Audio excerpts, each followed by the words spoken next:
Halo guys, perkenalkan nama saya Dikri. Oke, di sini saya dari Telkom University, jurusan Teknik Telekomunikasi. Di sini kita akan coba belajar bersama mengenai tentang OSI layer, kemudian kita akan coba menginstal GNS 3, kemudian kita akan coba mensimulasikan jaringan GNS 3-nya menggunakan topologi Abinele. Selanjutnya itu kita akan coba membuat akun GitHub dan install fitur Git pada Ubuntu-nya. Dan yang terakhir itu kita akan coba belajar bersama mengenai Agile. Oke, sekarang lanjut aja ke pembelajaran OSI layer. Oke, kita lanjut ke pembelajaran pertama, yaitu 7 OSI layer dan TCP layer. Dalam sebuah jaringan komputer, terdapat suatu lapisan-lapisan layer yang memiliki tugas dan protokol tersendiri. Badan Dunia ISO International Standardization telah mengeluarkan suatu standar untuk susunan dalam jaringan komputer yang dikenal sebagai Open System Interconnection, atau kita sebut yaitu OSI. Nah, fungsinya itu ada 7. OSI layer ini sebagai kumpulan protokol-protokol atau aturan standar yang menyediakan pelayanan komunikasi data antara komputer atau terminal. Pada TCP layer tidak berbeda jauh dari 7 OSI layer, yakni TCP layer merupakan sekumpulan layer yang disusun untuk melakukan fungsi komunikasi data pada sebuah jaringan komputer. 7 OSI layer itu diantaranya itu ada application layer, kemudian ada presentation layer, ada session layer, transport layer, network layer, data link, dan terakhir itu physical layer. Sedangkan TCP layer itu hanya ada 4, yaitu yang pertama itu application layer, transport layer, internet layer, network access layer.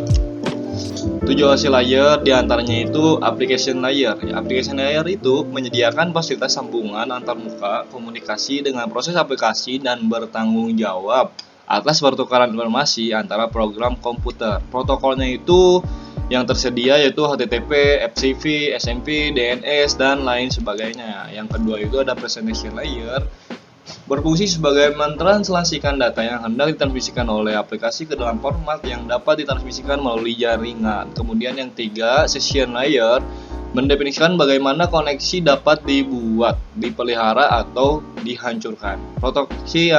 Protokol yang tersedia itu yaitu diantara itu ada RVC dan DSP. Kemudian yang keempat itu ada transport layer. Transport layer sebagai pemecah data ke dalam paket-paket data serta memberikan nomor urut ke paket-paket tersebut sehingga dapat disusun kembali pada sisi tujuan setelah diterima. Protokol itu ada UDP, TCP, dan SPX.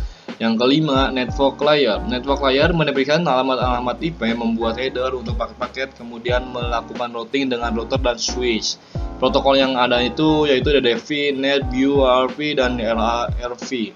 Yang keenam itu ada data link layer, menentukan bagaimana bit-bit data dikelompokkan menjadi format yang disebut sebagai frame. Lapisan ini menyediakan protokol dengan kemampuan pengalamatan dan pemeriksaan keselamatan yang menentukan bagaimana sebuah terminal mengakses suatu jaringan. Kemudian yang tujuh itu ada physical layer. Physical layer menyediakan sarana untuk pengiriman bit-bit sepanjang jalur komunikasi fisik. Lapisan ini banyak berurusan dengan persoalan hardware atau perangkat keras, misalnya jenis kabel yang digunakan, tipe konektor yang digunakan. Lanjutnya itu ada TCP/IP layer. Yang pertama itu ada application layer. Layer ini terdapat pada susunan paling atas. Di sini semua aplikasi yang menggunakan TCP terletak, misalkan aplikasi browser, Mozilla, Google Chrome, dan lain sebagainya. Kemudian yang kedua itu ada transport layer, mengatur alur informasi dan mungkin menyediakan pemeriksaan kesalahan. Data dibagi beberapa paket yang dikirim ke internet layer dengan sebuah header, sedangkan header mengandung alamat tujuan, alamat sumber, checksum. 3. Internet layer. Internet layer mendefinisikan bagaimana hubungan dapat terjadi antara dua pihak yang berada pada jaringan yang berbeda. Lapisan ini bertugas untuk menjamin agar suatu paket yang dikirim dapat menentukan tujuannya dimanapun berada. Lapisan ini sangat penting terutama dalam mewujudkan internet working yang meliputi wilayah luas. Kemudian yang keempat itu ada network access layer. Network access layer mempunyai fungsi yang mirip dengan data link pada OSI layer. Lapisan ini mengatur penyaluran data frame data pada media fisik. Lapisan ini biasanya memberikan servis untuk mendeteksi dan mengkoreksi kesalahan dari data yang ditransmisikan. Oke, selesai. Selanjutnya itu kita akan coba lanjut untuk pembelajaran cara menginstal GNS. Nah, untuk menginstal GNS-nya itu kita langsung aja nanti search di Google download GNS 3, kemudian nanti ada websitenya. Klik aja nanti paling atas. Nah, jangan lupa nanti sudah diklik websitenya itu login dulu ke GNS 3-nya, baru deh kita download sesuai dengan PC kita. Oke, kita download dulu. Setelah di-download, nanti teman-teman langsung aja diklik 2 kali aplikasi GNS-nya. Kemudian di next terus sampai akhir. Nggak ada settingan yang harus dirubah sih.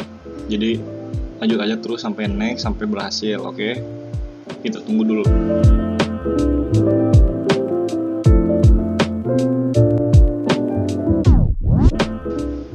Oke, setelah kita install, kita buka GNS-nya dan kita akan coba mensimulasikan GNS 3 dengan cara membuat topologi Abinele. Nah, pertama itu kita bikin project dulu. Projectnya kita kasih nama. Misalnya kasih namanya topologi Abinele. Namanya bebas ya.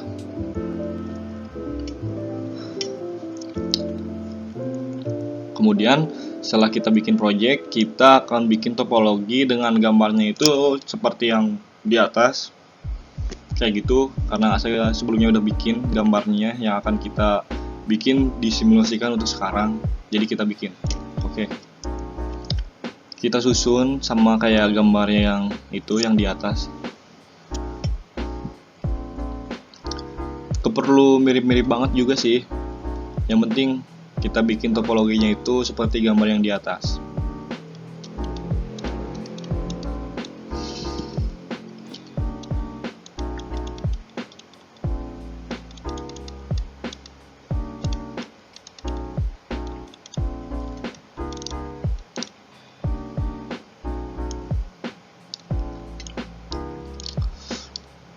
Pasang router 10, kemudian sampai router 11. Setelah kita pasang routernya,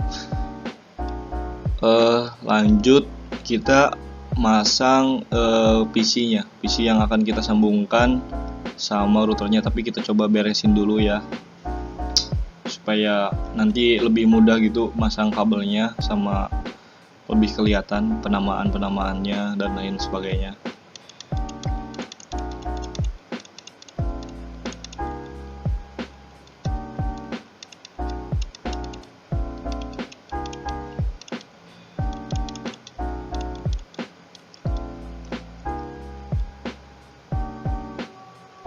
Oke, kita pasang PC-nya. PC-nya kita arahnya itu ke bawah ya, ke bawah dulu ya, biar lebih mudah aja. Pasang 11 PC sama kayak di gambar yang di atas.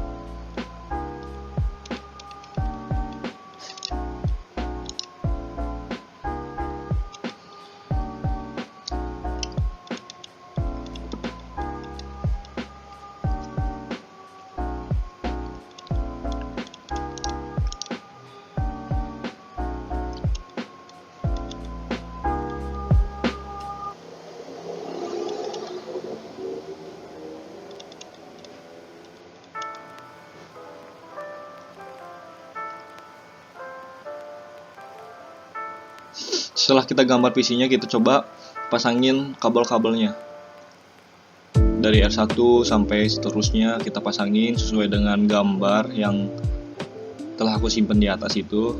Kita pasangin semuanya pakai kabel dari R4 kemudian ke R5 dan seterusnya sampai terhubung semuanya ya.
kita pasangin semuanya, pasangin dari router, PC semuanya R8, kemudian ke PC 8, PC 9 ke R9 dan semuanya ya. Salah, hapus dulu.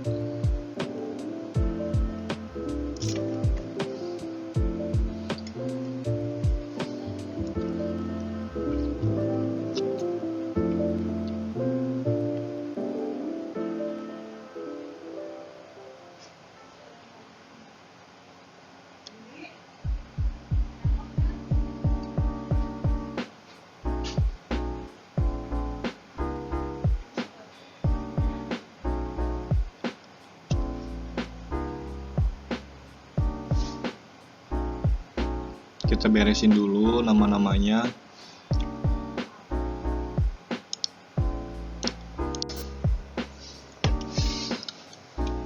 Kita rapiin dulu ya semuanya.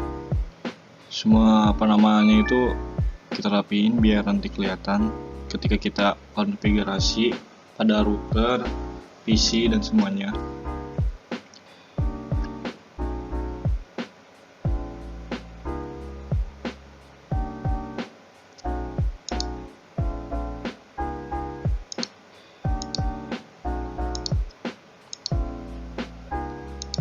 Oke, semuanya udah ya. Selanjutnya kita akan config routernya itu. Config klik kanan di routernya, nanti langsung di konsol keluar kayak gini. Kita lanjut ke konsol dulu routernya satu persatu ya. Sesuai IP-nya itu samain kayak yang gambar di atas ini yang sebelumnya.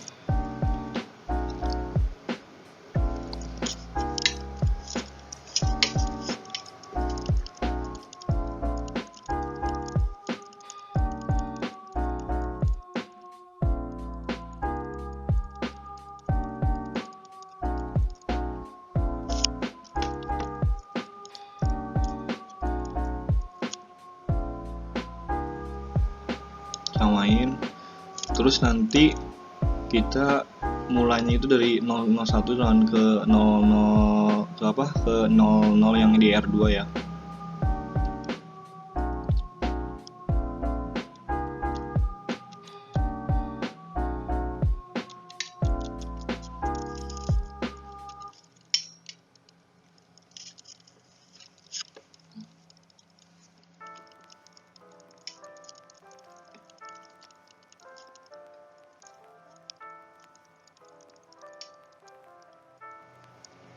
IP address 001.168.20.2 terus subnetnya itu kan 24, berarti 24 itu kan 255.255.255.0. Yes, begitu. No shutdown, kemudian exit. Udah. Lanjut ke semuanya sampai ke F01 sama F10 semuanya pokoknya. Kalau misalnya kita ada 4 cabang ya semuanya sampai F11-nya. Kita konfigurasinya. Kita lanjut ke F01. IP address-nya itu berarti 192.168.30.4. Sebenarnya itu kan 24, berarti 255.255.0. Nah, shutdown, kemudian exit. Kita lanjut lagi ke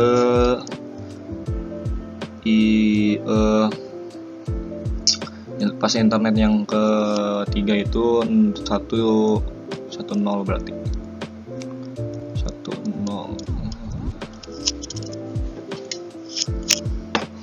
Oke, 10 yang ketiga.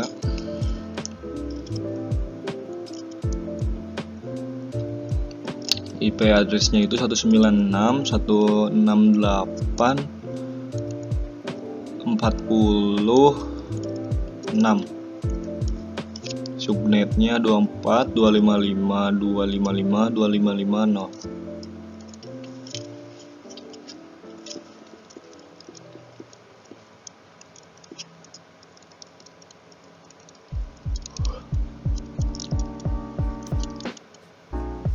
exit. Jadi ini semua yang udah aku konfigurasi routernya satu persatu aku skip karena kelamaan ya durasinya. Jadi aku skip 11 routernya semuanya dikonfigurasi kayak tadi yang di router pertama. Ini semuanya udah beres ya. Kita lanjut ke konfigurasi PC-nya. Oke, konfigurasi klik kanan kemudian konsol. Kita lanjut. IP-nya itu sama kayak yang digambar ya.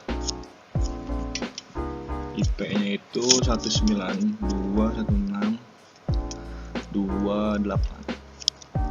Masukin subnetnya 255.255.255.250. Dan gateway-nya itu 196.168.29. Setelah itu kita dicek.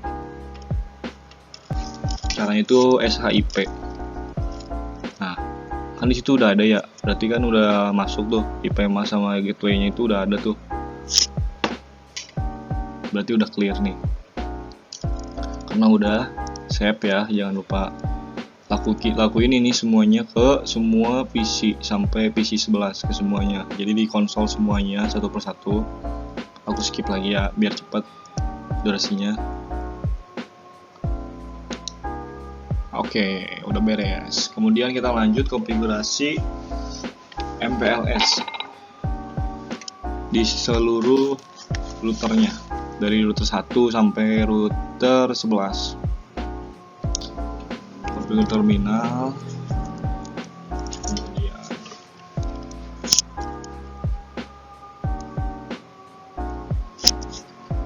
Nanti teman-teman bisa ngikutin codingannya seperti yang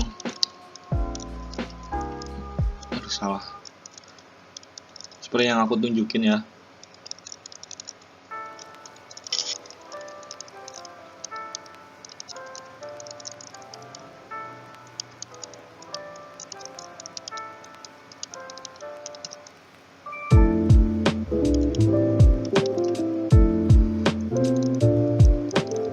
OSF 10 network 192.168.20 berapa ya, lupa.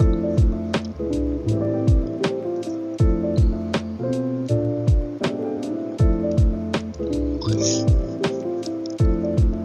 Teman-teman nanti ikutin aja ya yang aku codingin ini buat settingan MPLS-nya.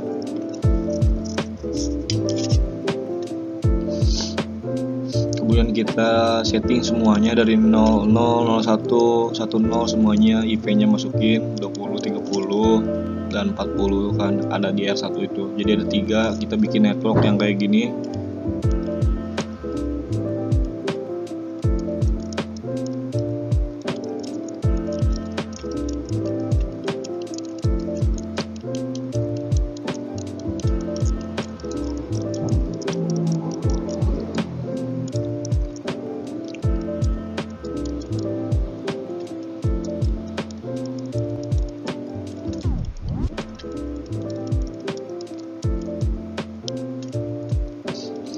Selesai, jadi kita end.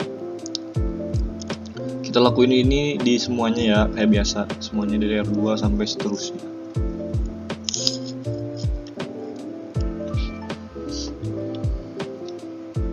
Karena udah beres, kita lanjut lagi ke settingan OSF-nya ya. OSPF itu maksudnya, salah, maaf.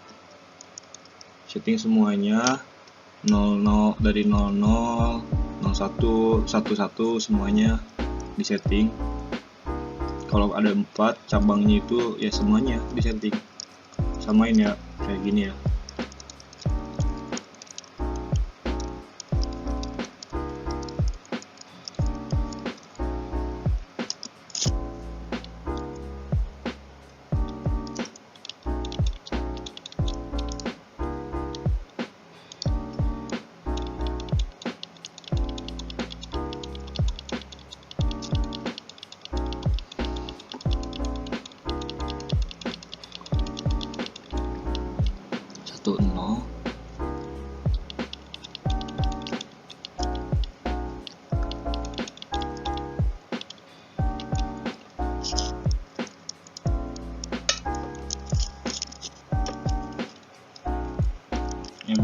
SIP, MPLS lokal, protokol, LDP, udah beres. Nah, jadi nanti teman-teman lakuin ini semuanya ya. Kita udah beres kalau ininya, lalu kita coba cek MPLS-nya udah masuk atau belum. Oke, udah. Lakuin ke semuanya ya, berarti ke router 1 sampai router 11 semuanya di setting OSF-nya. Oke, setelah itu berarti kita lanjut ke ngeping. Yang terakhir itu ngeping.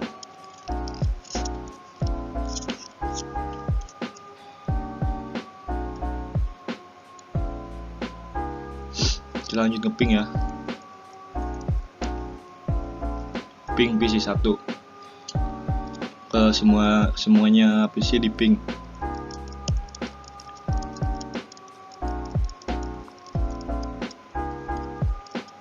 Biar kita kelihatan. Oke guys, udah beres, yay.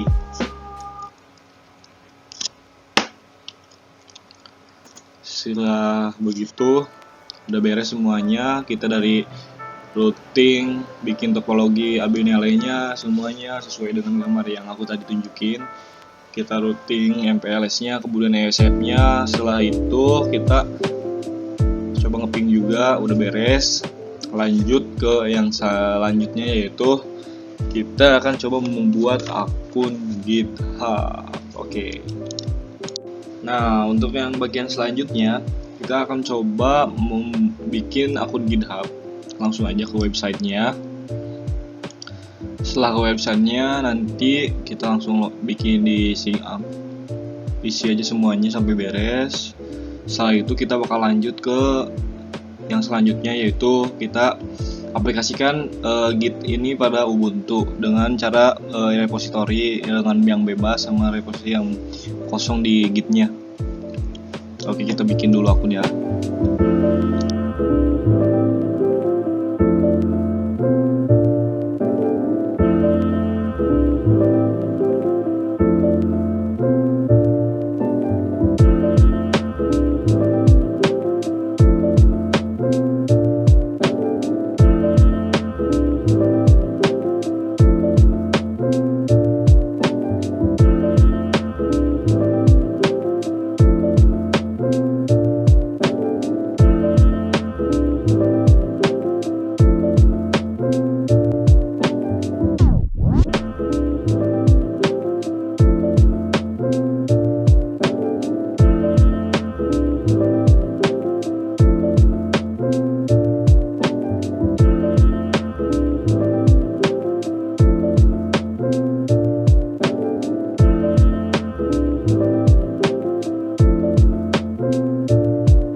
Setelah kita membuat akun GitHub, selanjutnya kita akan coba install fitur Git di Ubuntu, kemudian merepository dari GitHub ke Gitnya itu. Langsung aja kita coba, kita buka virtual box-nya terlebih dahulu dan kita jalanin Ubuntu-nya.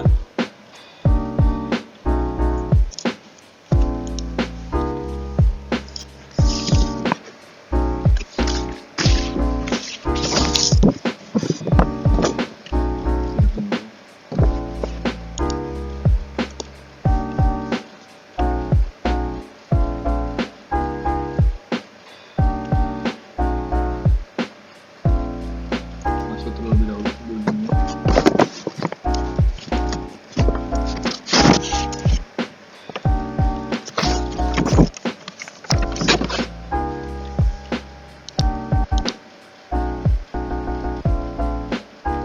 Kemudian kita panggil terminal.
Oke, misalnya udah beres. Biar rapi, kita klik dulu. Lanjut ya. Setelah itu kita cek terlebih dahulu apakah gitnya itu udah terinstal dengan cara git ini, dan udah masuk.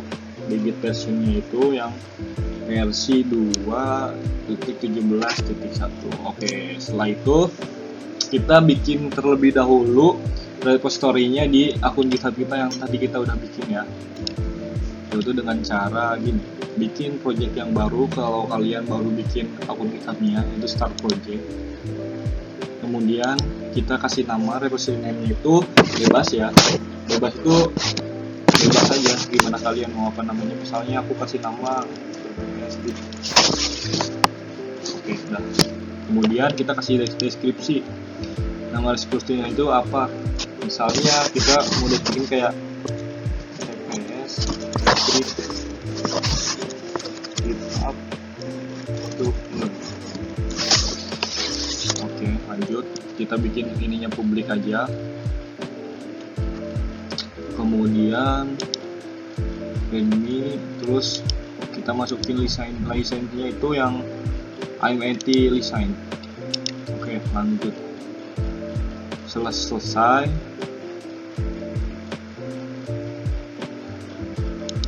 Oke, kita udah dapetin repository-nya.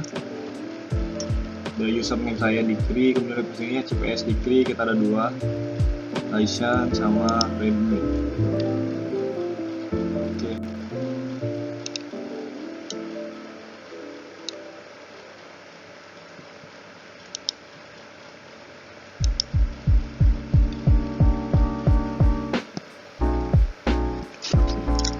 Nama repository itu CPS Dikri, kemudian penjelasannya itu buat ini. Oke, setelah itu kita lanjut aja kembali ke Ubuntu-nya buat masukin repository-nya dari GitHub.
Selanjutnya itu materi yang akan saya bawa itu agile.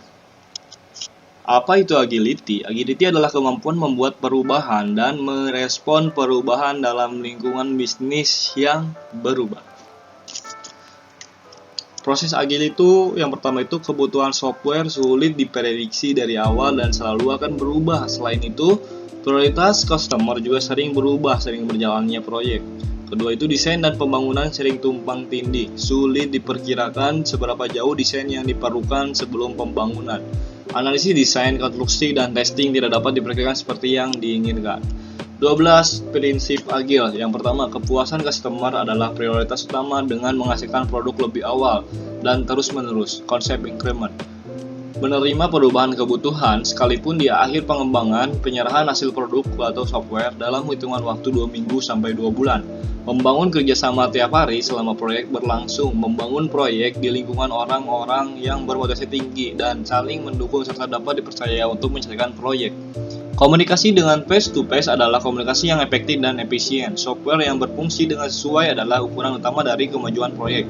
Dukungan yang stabil dari sponsor, pembangunan, dan penggunaan diperlukan untuk menjaga perkembangan yang berkesinambungan. Perhatian kepada kehebatan teknis dan desain yang bagus meningkatkan sifat agil, penggunaan prinsip kesederhanaan KISS. Arsitek kebutuhan dan desain yang bagus muncul dari tim yang mengatur dirinya sendiri. Tim melakukan evaluasi secara periodik untuk lebih efektif dan ke depannya. Agile Development Project Module diantaranya itu ada XP, Extreme Programming, ISD, Adaptive Software Development, Scrum, JSDM, Crystal, FDD, AM, dan AUV. Oke, itu aja materi yang bisa aku sampaikan di hari ini. Semoga ilmunya itu bisa bermanfaat, bisa belajar bareng lagi di lain waktu dan kesempatan. Saya Dikri, izin pamit undur diri, sampai ketemu lagi di lain waktu. See you. Bye.